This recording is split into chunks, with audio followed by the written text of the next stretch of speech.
week we ended our service by praying for rain. Praying for rain.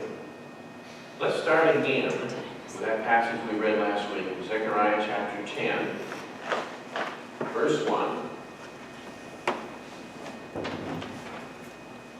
Ask rain from the Lord at the time of the spring rain, the Lord who makes the storm clouds.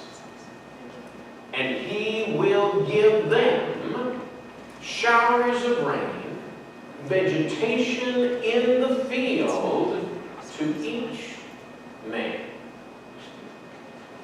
Now, that passage says to ask God for rain. Ask by faith, trusting in this promise of the Lord. And the Lord will do it.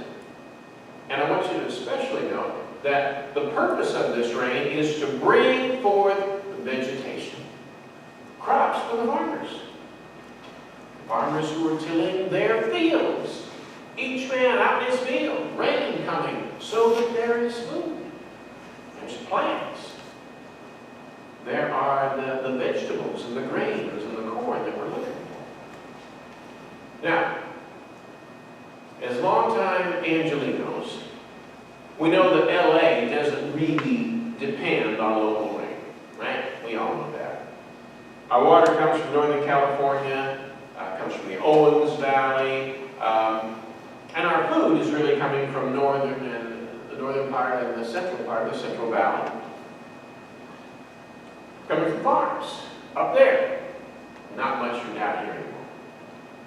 Well, guess what? I was actually talking to someone last night who just arrived from the northern Central Valley, and it began to rain there in the last couple days. That's good for us here. That's really good for us here. The fields that grow the vegetation that we need got rain the last 2 days. Bless the Lord. So do you know what that means? Well, it was important for Los Angeles. It means that prayer based on the Word was answered in just a few days' time. We started praying for rain based on the Zechariah promise. So, let's look at rain some more today. Let's look in Deuteronomy. Chapter 11. A very interesting, but really a very straightforward passage. Deuteronomy 11, starting with verse 10. For the land into which you are entering to possess it is not like the land of Egypt, from which you came, where you used to sow your seed and water it with your foot like a vegetable garden. Stop there for just a second. Now, water it with your foot, what does that mean? Well, you've got to understand what's going on in this ancient land. It actually kind of still goes on in Egypt today. They didn't get rain there. It didn't rain in Egypt. These guys are near the Nile Delta. They're in land of Goshen, that area there by the Nile River.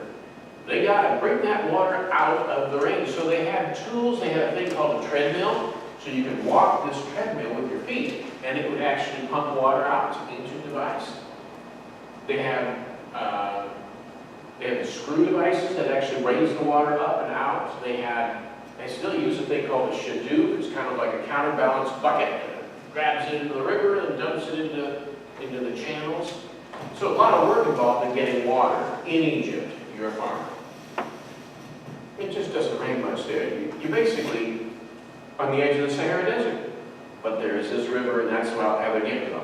So it's not going to be like that, like you have to water a vegetable garden with a watering can kind of situation. You have to bring the water to it. No, that's not the situation. It's not going to be your situation.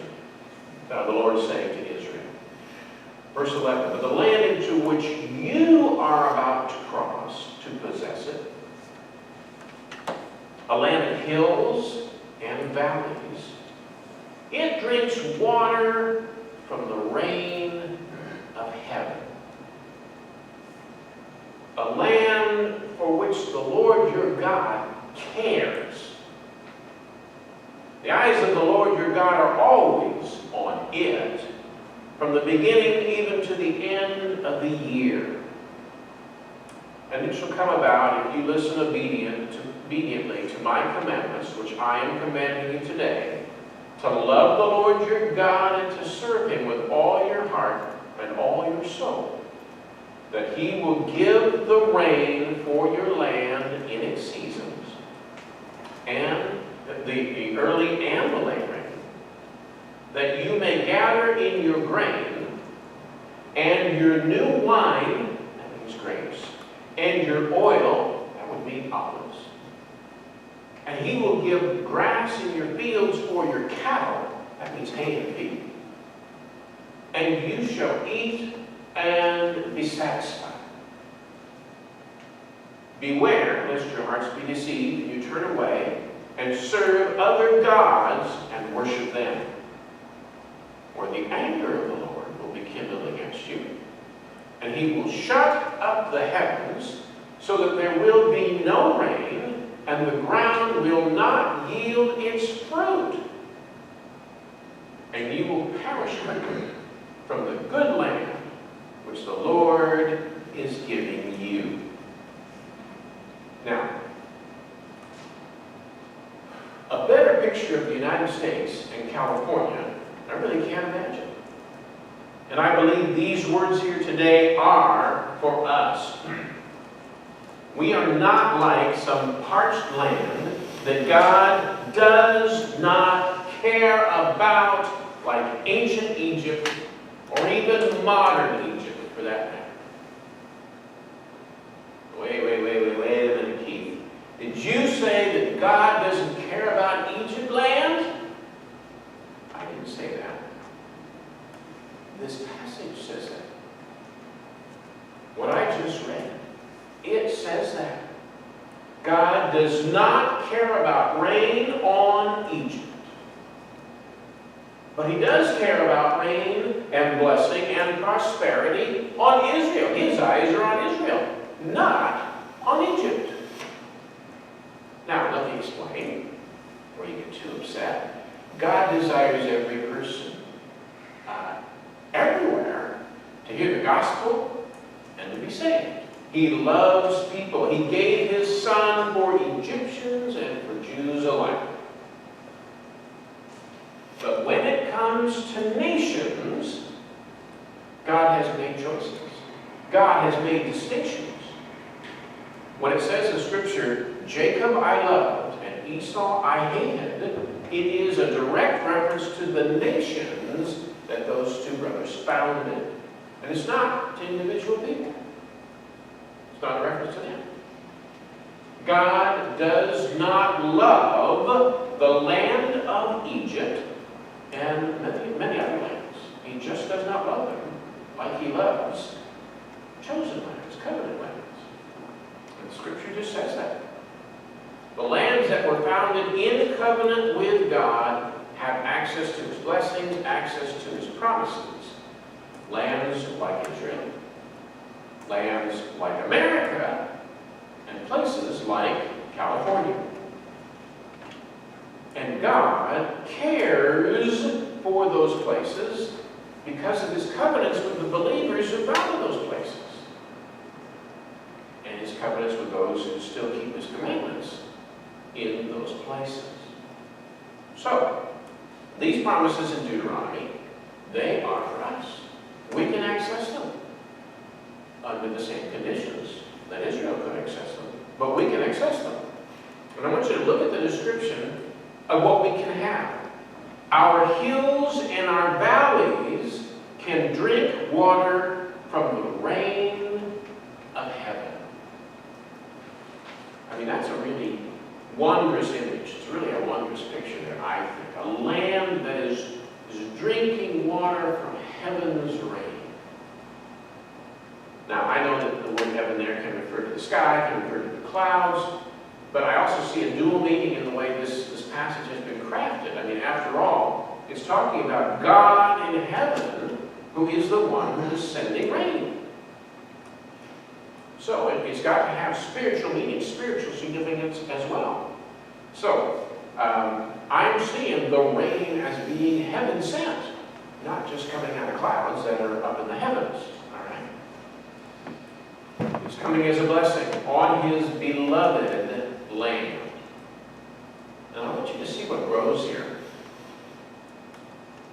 Grain and grapes and olives and hay and feed for cattle. So that means we have milk, we also have meat, and it's all in order to satisfy the people. Now, that is so California agriculture in that picture. So California. It says if there's no rain, well then the land won't yield fruit. That's California we're talking about here, right? It is about grapes and olives and fruit and grain and cattle. That's the kind of area that California is. It is not like Egypt that grows mostly wheat.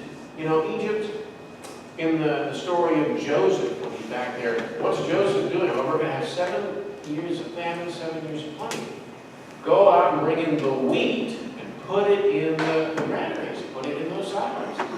They don't collect apples and fruit and grapefruit and oranges. So no, they're just growing wheat and they're collecting wheat. So these guys will have coarse bread for 7 years if they can make it through, right? That's Egypt's agriculture. That's not California. In California, the land is so bounteous. Things like wheat and corn are rarely grown here. They can grow that in Iowa, they can grow that in Kansas, places like that will grow real good there. But in California, they can grow almonds, and they can grow grapes and onions and artichokes, and all kinds of unusual things are grown here. And of course, grapefruit and oranges and lemons and all the kinds of things that the rest of the country are buying because it's grown in California. So this picture here, olives, you know, that's a real California picture. And interestingly enough, Israel also has a very diverse agriculture too. It's a very blessed land. It was then, it is now. So, it's a diverse agricultural picture that God's drawing for Israel. And God has also blessed our state in this same way. Yeah, but Keith, you know what? How can you say we're blessed? We've been having drought. Trees are out there dying. Yes, that's true. Because at the same time, California has also become the most disobedient of places to God's commandments that you can imagine. Oh yeah, there's a few places worse, like City Houston, for example, but California, by and large, has become disobedient. Hearts have been deceived and have turned away to follow other gods. Hearts deceived, that just describes everything about the people who run this state. Very deceived. So, is God's anger kindled? Has he shut up the heavens?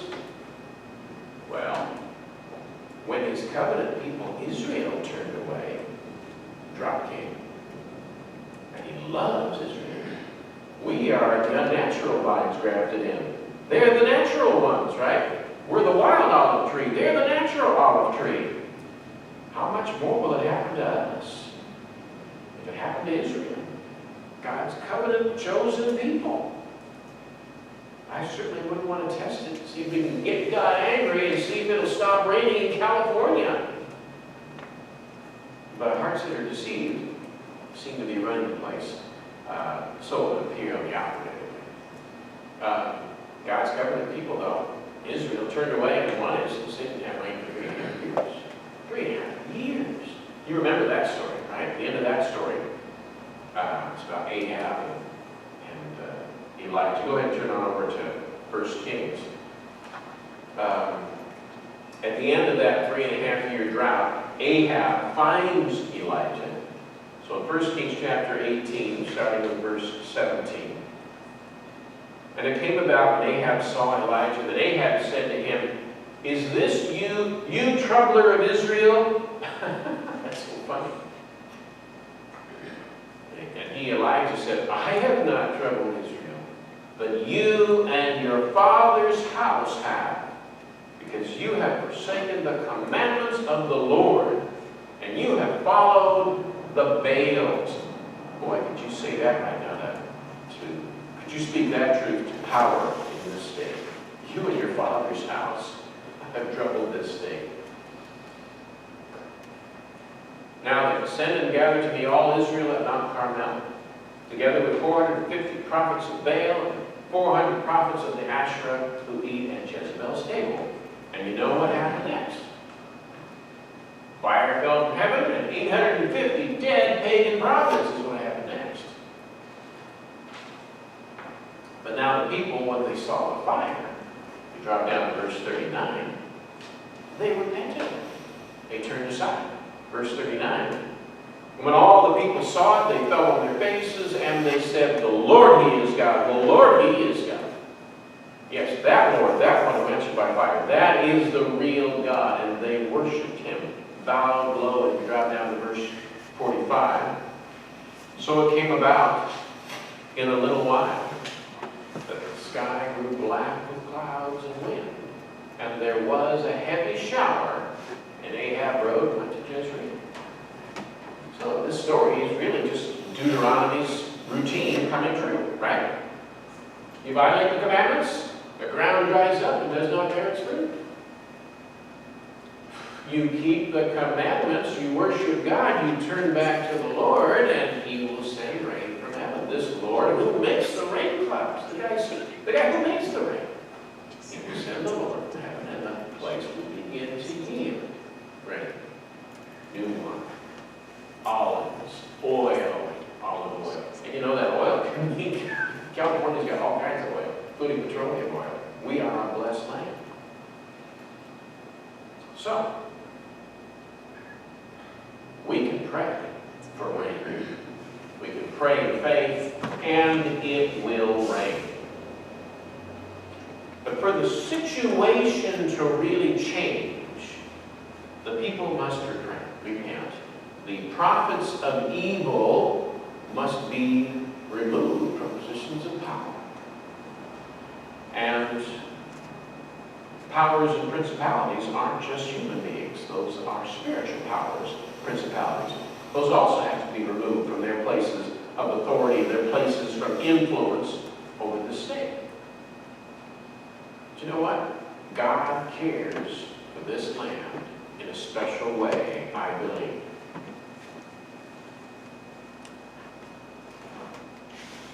A way that even California's unfaithfulness cannot negate forever. The situation can be turned around. You know, it's really no coincidence that we had the same Zen master running this show the last time that we had a drought this bad. Some of you are old enough to remember that. It's time to pray for Mr. Zen to get out of California, to go back to Tibet, which is another land that God does not care about. Carefully understand my words. He loves the people, but He does not care about that land. He gave them into communist oppression. But let that evil return there and let it leave here. Amen? Amen. I'm saying in my own words. All right. So we're going to pray for rain. The way we need to start doing that is we need to humble ourselves before the Lord. You know that formula from the comments. So we're going to pray. And rain is going to be a part of this. Rain is going to be key to things changing in this place. I'm making that connection by faith. There can be other things that are attached. But for God to bless this place with rain, it's got to be because this nation, this state, this city is turning around. It's turning away from where it was. Asherah, Baals, and those prophets thrown out. And God's people now turning to Him and God keeping His covenant promise. Bless the Lord. We're going to pray. Go ahead.